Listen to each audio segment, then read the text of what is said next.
بسم اللہ الرحمن الرحیم وبہ نستعین اما بعد فقد قال النبی صلی اللہ علیہ وسلم اذا كانت لیلۃ النصف من شعبان فقوموا لیلها وصوموا یومها او کما قال علیہ الصلاۃ والسلام۔ شعبان کا مہینہ شروع ہو چکا ہے۔ شعبان کی 14ویں اور 15ویں تاریخ کی درمیانی رات کو شب برات کہا جاتا ہے۔ شب برات کے معنی ہے نجات کی رات، بخشش کی رات۔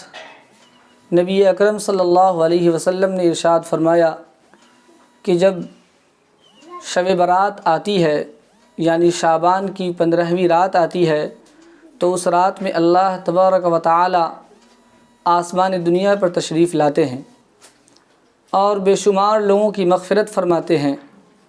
روایت کے اندر آتا ہے کہ قبیلہ بنو کلب میں جتنی بکریاں ہیں ان بکریوں کے جسم پر جتنے بال ہیں ان بالوں کی جو تعداد ہے اس سے بھی زیادہ تعداد میں اللہ تبارک و تعالی لوگوں کی مغفرت فرماتے ہیں۔ محدثین نے لکھا ہے کہ اس سے عدد بیان کرنا مراد نہیں ہے بلکہ اس سے مقصود یہ ہے کہ بے شمار لوگوں کی اللہ تعالیٰ اس رات میں مغفرت فرماتے ہیں۔ اسی مناسبت سے اس رات کو شب برات کہا جاتا ہے۔ اس رات کے تعلق سے نبی اکرم صلی اللہ علیہ وسلم نے یہ بھی ارشاد فرمایا کہ جب شب برات آتی ہے تو اللہ تعالیٰ بے شمار لوگوں کی مغفرت فرماتے ہیں، اور فرمایا کہ اس رات میں اللہ کا ایک منادی جب سورج غروب ہوتا ہے اسی وقت سے یہ آواز لگانے لگتا ہے، الا من مستغفر فاغفر له، ہے کوئی مغفرت مانگنے والا جس کی مغفرت کی جائے، الا من مسترزق فارزقه، ہے کوئی رزق مانگنے والا جس کو رزق دیا جائے، ہے کوئی مبتلا مصیبت جس کو مصیبت سے رہا کیا جائے۔ اور اس طرح سے بہت سی چیزوں کا اعلان ہوتا ہے۔ یہ اعلان تو اللہ کی طرف سے اور اللہ کا منادی سال بھر کرتا ہے، لیکن سال بھر رات کے آخری حصے میں یہ اعلان ہوتا ہے۔ البتہ جب شب برات آتی ہے تو سورج کے غروب ہونے کے بعد سے لے کر فجر کا وقت ہونے تک اللہ کا منادی یہ آواز لگاتا رہتا ہے۔ اس رات کے تعلق سے نبی اکرم صلی اللہ علیہ وسلم نے فرمایا کہ اس رات کے اندر اللہ تعالیٰ بے شمار لوگوں کی بخشش فرماتے ہیں اور بڑی کثرت سے اس رات کے اندر دعائیں قبول کی جاتی ہیں۔ اس لیے یہ شب برات یہ بخشش کی رات ہے، شب برات یہ نجات کی رات ہے، شب برات یہ دعا کی رات ہے۔ آپ صلی اللہ علیہ وسلم اس رات کے اندر قبرستان تشریف لے گئے۔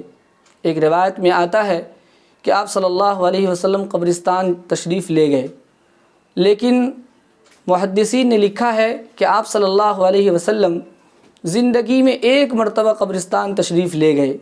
متعدد بار آپ کی زندگی میں یہ رات آئی، لیکن پوری زندگی میں صرف ایک رات، ایک شب برات میں آپ صلی اللہ علیہ وسلم قبرستان تشریف لے گئے۔ اس لیے قبرستان جانے کی اجازت ہے اگر کوئی آدمی اس کا اہتمام نہ کرے، کیونکہ آپ صلی اللہ علیہ وسلم نے اہتمام نہیں کیا ہے۔ جس چیز کو آپ صلی اللہ علیہ وسلم نے اہتمام سے نہیں کیا اس کو ہم بھی اہتمام سے نہ کریں، جس کو آپ نے اہتمام سے کیا ہے اس کو ہم بھی اہتمام سے کریں، یہ عبادت ہے۔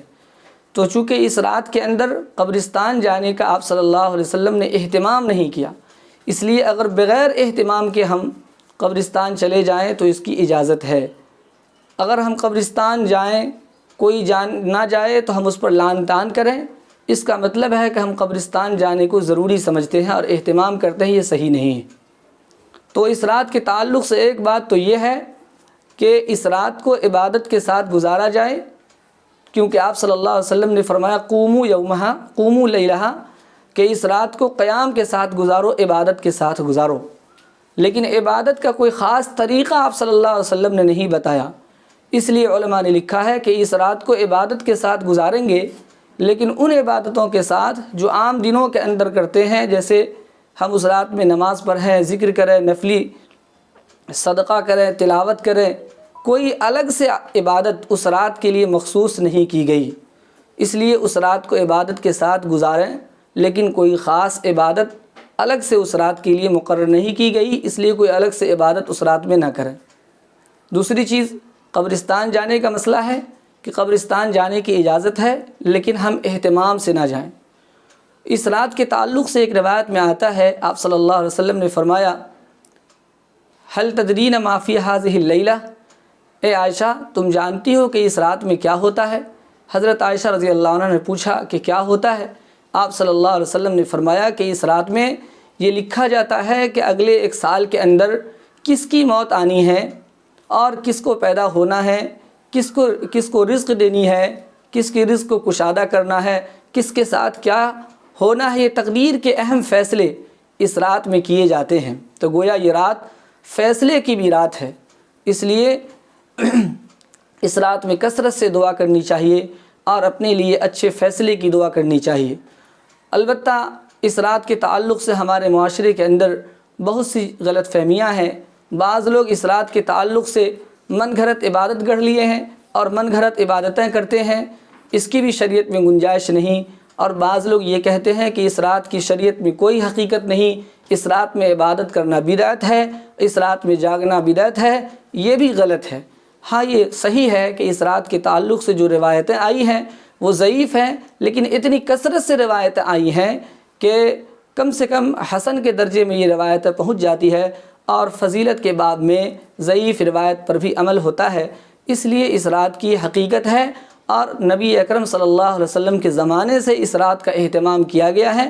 اس رات میں عبادت کا اہتمام صحابہ کرام نے بھی کیا ہے، تابعین تبع تابعین نے بھی کیا ہے، اور ایک زمانے سے علماء کی اور امت مسلمہ کی ایک بڑی تعداد اس رات کا اہتمام کرتے ہوئے آئی ہے، اور اس رات میں عبادت کا اہتمام کرتے ہوئے آئی ہے۔ اس لیے اس رات میں اہتمام کے ساتھ عبادت کرنے کی اجازت ہے اور ثواب کا باعث ہے، اس لیے اس رات کو عبادت کے ساتھ گزاریں۔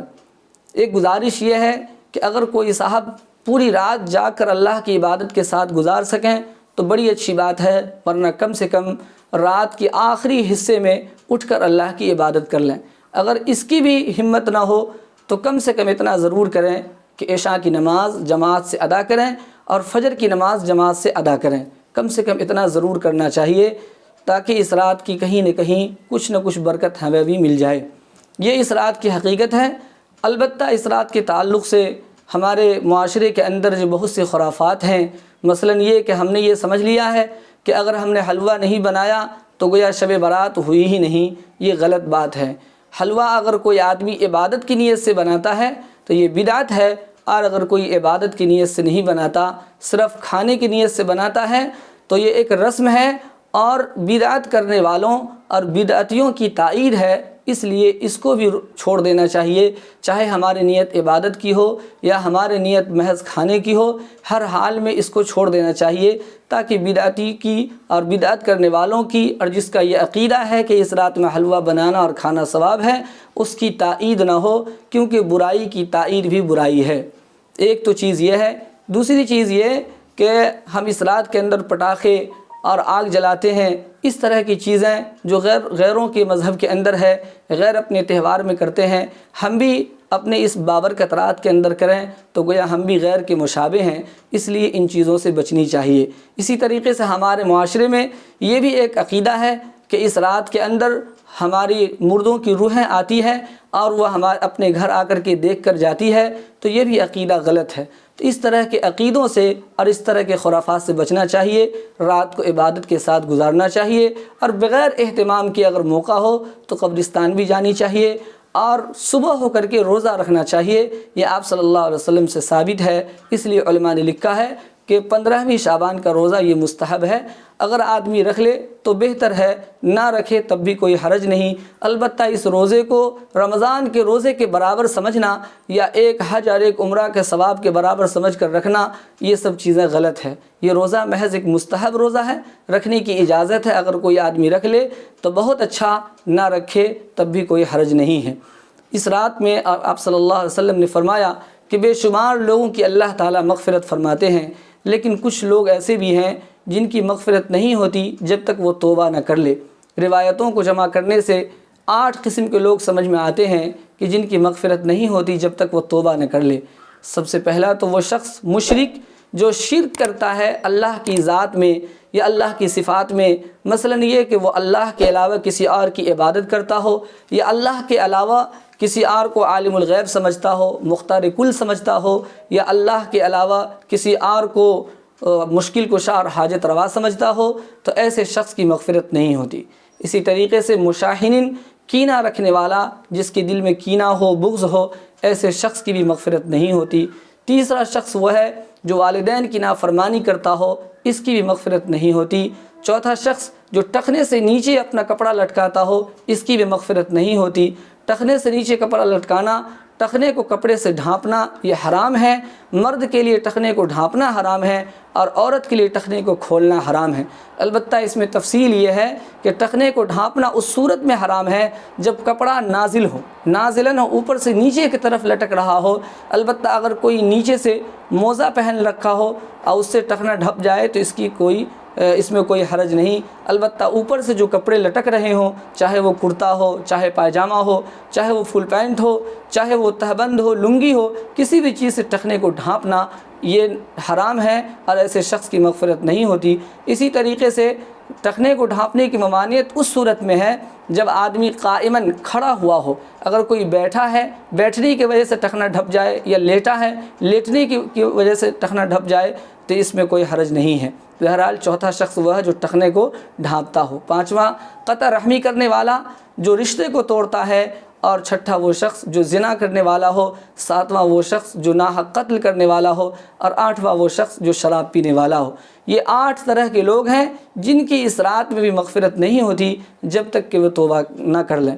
اس لیے ضرورت ہے کہ اگر ان صفات میں سے کوئی صفت ہمارے اندر ہے تو ہم ان صفت کو ختم کریں۔ اگر کسی سے کوئی رنجش ہو گئی، کسی سے کوئی لڑائی جھگڑے ہیں، اس کو ختم کریں، آپس میں اتفاق اور اتحاد پیدا کریں، اور اس رات کی برکت سے فائدہ اٹھائیں۔ اس رات کو جاگ کر اللہ کی عبادت کے ساتھ گزاریں، اور دن کو اگر ہو سکے تو روزہ رکھیں، کیونکہ یہ روزہ رکھنا مستحب ہے، اور بغیر اہتمام کے اگر ہو سکے تو قبرستان جائیں، اس کو ضروری نہ سمجھیں۔ یہ آج کی رات کا خلاصہ ہے، یہ اس رات کی حقیقت ہے، اور اس رات کے اندر جو خرافات ہمارے معاشرے میں رائج ہیں ان سے بچنے کی ضرورت ہے، ان بدعات سے، ان خرافات سے، ان غلط طریقوں سے، غلط کاموں سے بچنے کی ضرورت ہے۔ اللہ تعالی ہم سب کے لیے اس رات کو باعث مغفرت اور باعث بخشش بنائے۔